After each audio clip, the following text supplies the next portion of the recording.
열린 라디오 YTN에서는 시청자 여러분의 목소리를 듣습니다. 참여 신청과 의견은 유료 문자 샵 0945, 우물정 0945나 YTN 라디오 프로그램 열린 라디오 YTN 게시판을 통해 남겨주세요. 네, 뉴미디어 트렌드 함께해주는 분이시죠. 콘텐츠를 사랑하는 분이십니다. 뉴아이디의 김조한 이사. 늘 전화로 연결하셨는데 오늘은 스튜디오로 직접 나오셨어요. 안녕하세요. 안녕하세요. 네.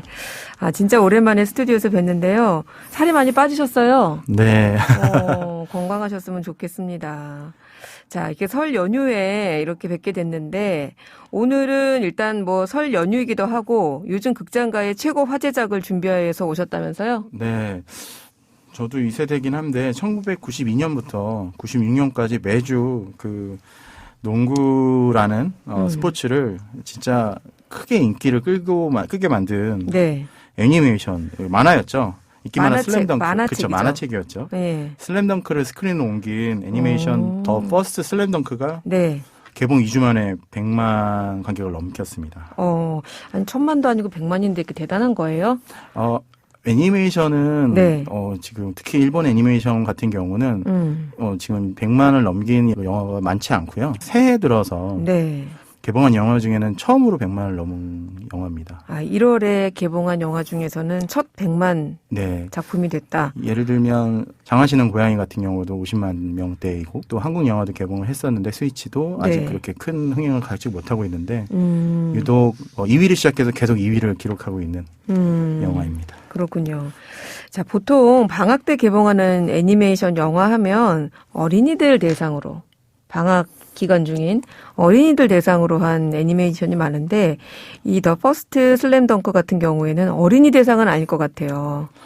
90년대에 워낙 인기 그렇죠. 있었던 네. 만화책이고요. 네. 이게 이제 1억 권을 돌파했고 국내에서도 1000만 권 이상 판매가 됐다고 하더라고요. 그래서 이제 슬램덩크가 어떻게 보면 NBA 같은 미국의 농구가 아니라 일본에서 벌어지고 있는 고등학생들의 어떤 농구를 네. 통한 성장기이잖아요. 네. 그래서 이노우에 감독이 이걸 거의 30년 만에 다시 이제 잡고 그래서 슬램덩크를 좀 새로운 시점으로 이게 이번에는 원래 주인공이 네. 저희가 맨날 얘기하는 강백호였다고 하면 네. 네. 사실 강백호 이름 또 똑같이 야구 선수도 있잖아요. 사실 이 슬램덩크를 그렇죠. 좋아하셨던 아버님이 아들 이름을 강백호로 그랬대요? 예, 지었다고 하더라고요. 그래서 새로운 시점으로 그리고 싶었다 해서 사실은 이제 3학년 채치수나 정대만에 대한 이야기는 워낙 또 유명하거든요. 불꽃남자 네. 정대만. 네. 그다음에 또 서태웅과 강백호의 이야기도 워낙 유명한데 그 2학년 가드인 송태섭에 대한 이야기를 중심으로 새롭게 그린 내용입니다. 그래서 주인공을 바꾼 거군요. 네, 주인공을 바꿨죠. 그래서 새로운 극장으로 오기 위해서는 또 이제 송태섭이라는 인물을 중심으로 해서 사실 극장 가면 완전 새로운 내용들이 있죠. 물론 알고 있는 결말과 같이 가겠지만 그 이야기 때문에 또 많이들 보시는 것 같습니다. 그렇군요. 말씀하신 대로 90년대에 특히 당시에 남학생들 사이에서는 정말 안 본 사람이 없을 정도로 큰 인기를 끈 원작이었는데 그러면 이제 그때 봤던 학생이었던 사람들이 이제 다 나이를 먹어서 중년이 됐잖아요. 네. 30대, 40대가 됐는데 이분들의 향수를 불러본다. 이건 제가 이해가 됩니다. 근데 이 원작을 모르는 지금 젊은이들한테도 과연 소구할까? 궁금하네요. 말씀하신 것처럼 부모님이랑 같이 봐서 보게 되는 젊은이들이 있는 것 같아요. 엄마 아빠 따라서? 네. 그래서 30대 후반부터 50대 초반까지 강력한 특히 인기를 끌고 있어서 네. 특히 이제 컨텐츠 제작 방식이 이제 카툰 렌더링 방식이라고 해가지고 네. 2D 애니메이션처럼 보이게 하는 3D 기술을 썼고요. 작가님이 네. 실제로 한 프레임 한 프레임 마지막을 다 그렸다고 해요. 예를 들면 우리가 만화책으로 실제로 벌어지면 어떨까 상상했던 부분들이 네. 실제로 영상으로 나오고 네. 그 긴박한 장면들이 실제 이제 처음 본 사람들한테 처음 본 젊은 친구들한테 굉장히 큰 어필이 돼서 최근에 만화책도 다시 네. 판매가 엄청나게 되고 있고 굿즈 판매도 지금 열풍을 불고 있을 정도로 하고 있다고 합니다. 다시 또 농구 좀 해야 되나? 이렇게 생각하시는 분들 있을 것 같은데 제가 찾아보니까 이게 보통 우리 이제 해외 그 영화들 볼 때 원음을 들으려고 하는 경향이 강하잖아요. 네. 예, 자막으로, 그러니까 더빙된 것보다는 그냥 자막을 통해서 내가 읽고 실제로 그 사람들이 어떻게 연기를 했고 어떤 목소리였나 이렇게 듣고 싶어 하는데 이 작품은 오히려 반대로 더빙판을 보겠다. 그렇죠. 더빙으로 처음에 이제 90년대 접했던 애니메이션이기도 하고. 네. 그다음에 이제 그때 몇몇 성우분들은 살아 계셔서 네. 그때 직접 담당하셨던 분들이 직접 하시기도 하셨고요. 그리고 이제 그 강백호나 뭐 채치수 이런 이름들이 자막판에서는 또 이제 이름이 달라지기 때문에 네, 그런 부분들이 어차피 들리는 것도 다르잖아요. 네. 그래서 그런 것들 때문에 좀 더빙을 더 선호하는 게 아닌가 생각이 들고 중요한 장면들 있잖아요. 뭐 손은 거들 뿐이라든지 영감님 전성시대는 언제였습니까? 이런 묻는 것들을 실제로 듣고 싶은 마음에 다시 네. 더빙판을 봤다라고 하는 것 같습니다. 아, 그렇군요. 그래서 오히려 또 더빙판을 찾는 관객들이 많다라는 특징도 있군요. 네. 자, 영화 얘기는 이쯤에서 하고요. OTT 얘기도 좀 잠깐 해볼게요. 지난해에 넷플릭스를 본 시청자 중에서 한국 콘텐츠를 본 비율이 집계됐다면서요? 네, 이게 지난해 이제 넷플릭스 가입자 전 세계 2억 명이 넘죠. 네. 네, 좀 있으면 이제 4분기 실적 발표가 있는데 네. 넷플릭스 가입자 중 60%가 한국 콘텐츠를 다 봤다고 CNN을 통해서 이제 발표가 됐고요. 네. 벌써 뭐 아시겠지만 넷플릭스가 많은 투자를 했잖아요. 그렇죠. 공개되어 있는 수치만 해도 16년부터 해서 한 5년 동안 7억 달러 정도 투자를 했다고 합니다. 한국 돈으로 거의 한 8천억에서 9천억 사이가 되겠죠. 네. 근데 이제 작년 올해 해서 5억 달러 정도 투자할 계획이라고 밝혔거든요. 네.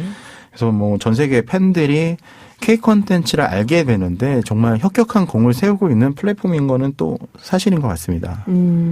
그래요. 넷플릭스가 한국 콘텐츠에 참 관심도 많고 투자도 많이 하고 또 국내에서도 이렇다 보니까 잘 안착하지 않았나 싶은데 올해 넷플릭스의 한국 신작 콘텐츠 예정된 게 있을까요? 저도 리스트 보고 깜짝 놀랐는데요. 네. 네, 한국 웬만한 방송사가 만드는 드라마 개수보다 더 많아요? 많은 것 같습니다. 야. 특히 이제 저희가 저번에 얘기 나눴던 더글로리 파트 2 포함해서 네. 경성 크리처, 그다음에 택배기사 등 발표하는 작품, 한국 작품만 28편이고요. 28편? 네, 그리고 글로벌 시장 겨냥한 게 34편인데 그중에 이제 한국 작품만 이제 확정된 게 28개인 거라서 넷플릭스가 계속 K 콘텐츠가 아시아 국가뿐만 아니라 미국에서도 잘 통하고 있다. 우영우에서도 한번 본 사례가 있었잖아요. 그래서 뭐 얘기하면서 21년에 15편인 걸 비해서 23년 이제 신작 편수가 2배 이상이라고 하니까 네. 이게 사실 잘 안 된다 하면 이렇게 제작할 이유가 없거든요. 그렇죠. 그래서 좀 더 큰 기대를 하고 있는 게 아닌가 생각하고 있습니다. 자, 마지막으로 2주의 화제 영상으로 마무리할게요. 오늘은 어떤 거 준비하셨나요? 진짜 세계의 결합이 있었는데요. 빅뱅과 BTS 하면 또 시대를 풍미한 K-팝 아이돌들인데 그렇죠. 그 중에서 이제 태양과 네. 빅뱅의 태양과 그다음에 BTS의 지민이 네. 같이 음악을 하나 발표했습니다. 바이브라는 음악이고요. 아. 저도 들었는데 네. 노래가 너무 좋아서 지금도 계속 듣고 있는 음악입니다. 아, 한 번 들으면 꽂혀요? 예, 약간 90년대 뉴잭스인 같은 음악이기도 하고요. 네. 그리고 이제 뭐 태양과 지민의 어떤 음색이라든가 이런 것들이 잘 반영돼 있고 네. 그다음에 또 춤이나 이런 것들이 또 멋있어요. 워낙 또 그 춤과 노래에 능한 두 사람이잖아요. 네. 그렇구나. 이 두 빅뱅의 태양 또 BTS의 지민의 만남 반응이 엄청날 것 같은데 반응 좀 소개해 주세요. 공개 하루 만에 네. 2천만 뷰가 넘었었고요. 유튜브에서. 3일 3일 만에 4천만 뷰 넘었고 네. 이제 5천만 뷰가 넘었고 댓글이 또 어떻게 보면 하이브의 댓글과 네. 하이브 팬들과 BTS 팬들의 댓글과 네. 또 YG 팬들의 댓글들이 이제 같이 이렇게 서로 훈훈하게 얘기할 수 있는 분위기가 있었을까라는 네. 생각이 들 정도고요. 국내 최대 음원 플랫폼 상위권에 모두 들어갔고 네. 아이튠즈 60개국 차트 1위를 석권하고 있습니다. 아, 나오자마자 야, 정말 대단한데요. 저도 한번 들어봐야겠는데 저희 오늘 음원이 있으면 끝곡으로 저희도 이 노래 그 태양과 지민의 바이브 한번 들어보도록 하겠습니다. 어떻게 하다가 이 둘이 같이 음원을 내기로 한 거예요? 2013년 데뷔 당시에 네. BTS가 네. 빅뱅 태양 선배님을 존경한다고 지민 씨가 얘기를 했다고 하더라고요. 그래서 꼭 같은 무대에 한번 서보고 싶다라고 네. 했는데 그게 딱 10년 만에 이루어진 것 같습니다. 그래서 오래 10년 만에 걸렸네. 성덕이 됐다라고 하고 네. 최근에 태양 씨가 BTS 분들과 이게 교류가 좀 많이 활발하게 벌어지고 있어요. 최근에 슈가 씨가 운영하는 채널에도 네. 나와서 이제 또 서로 간을 훈훈하게 이제 서로 이제 리스펙트하는 네. 영상도 나왔었고요. 네. 6년 만에 신곡에 BTS까지 힘을 이렇게 얹어주니까 뭐 지금 제2의 전성기가 아닌가라는 생각도 들고 있습니다.